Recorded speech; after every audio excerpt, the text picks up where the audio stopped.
The three topics I'm going to be talking about from Chapter 2 are poverty, employment, and housing.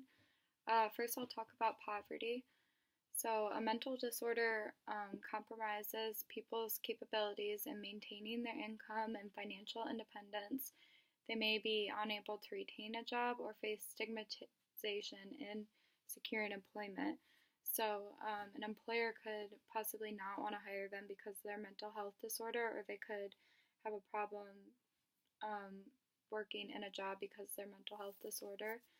And then because of that, they become impoverished. And this can have an effect on like making their mental health disorder worse, or it can also cause mental health disorders.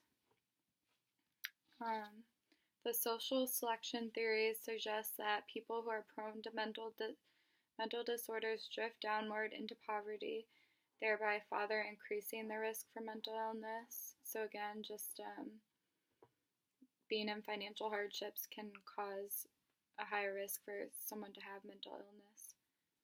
A high portion of people with mental health problems are unemployed and are dependent on state benefits. The effect of absolute poverty is also a function of inequality and relative poverty. Those people on lower incomes are more likely to experience common mental health disorders if they live in areas greater to income inequality. Stress of poverty is amplified by the awareness of the relative affluence of others. A primary reason for poverty amongst people with mental health problems is that they are dependent for their income on Social Security benefits. And then employment. Almost half of all people with common mental health problems have taken time off of work as a result of their difficulties, and mental illness health accounts for 47% of long-term absences from work.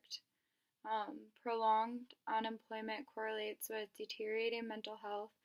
Those who have been unemployed more than 12 weeks show between 4 and 10 times the level of depression and anxiety, and amongst unemployed people, suicide rates are higher. Being in work contributes to symptom reductions, fewer hospital admissions, and lower levels of service use.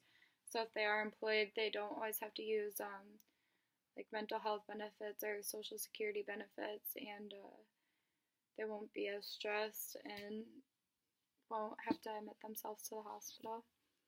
Adults with long-term mental health problems have the highest unemployment rate for any of the main groups of disabled people. So individual placement support is a system that individuals are supported to find real jobs and not placed in sheltered or intermediate environments. There's minimal emphasis on training, with effort concentrated on the process of job finding, but once a job has been secured, there's ongoing and time unlimited support provided to help the person remain in employment.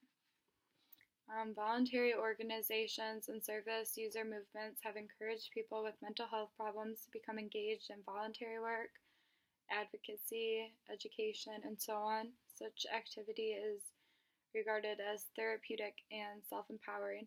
So even if right away they can't find a person a job that is paying, they could place them in something to become engaged in voluntary work or unpaid, because it's considered therapeutic and self-empowering. And then housing. For human beings, one of the main anchors of their feelings of well-being and security is to have adequate shelter or housing. The causal relationship between housing difficulties and mental health problems operate in either direction. Housing accommodation problems contribute to mental health problems, and people with mental health problems are more likely to experience difficulties with accommodations. People with mental health illness are 4 times as likely to say that their housing makes their health worse. Mental health illness is frequently cited as a reason for tenancy breakdown, and housing problems are often given as a reason for a person being admitted or readmitted to inpatient care. So since deinstitutionalization and care in the community, people with mental health problems have found themselves living in multiplicity of housing situations. Although it should not be overlooked that most people with mental health problems do live in mainstream provision, as less than 20% live in special accommodation provided by voluntary organizations, health and social care providers, local authorities, or housing associations.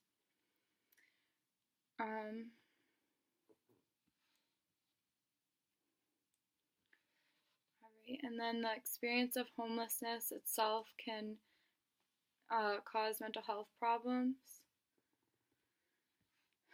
And then this is all important to socially inclusive because the relevance of developing approaches to practices that encourage and reinforce the social inclusion of people with mental health problems has been steadily moving up the policy agenda in ways that you can work on better socially inclusive are to respect diversity, practice ethically, challenge inequality, support recovery, identify people's needs and strengths, work positively and create with the service user and their family, and promote safety and positive risk, and continue personal development and training.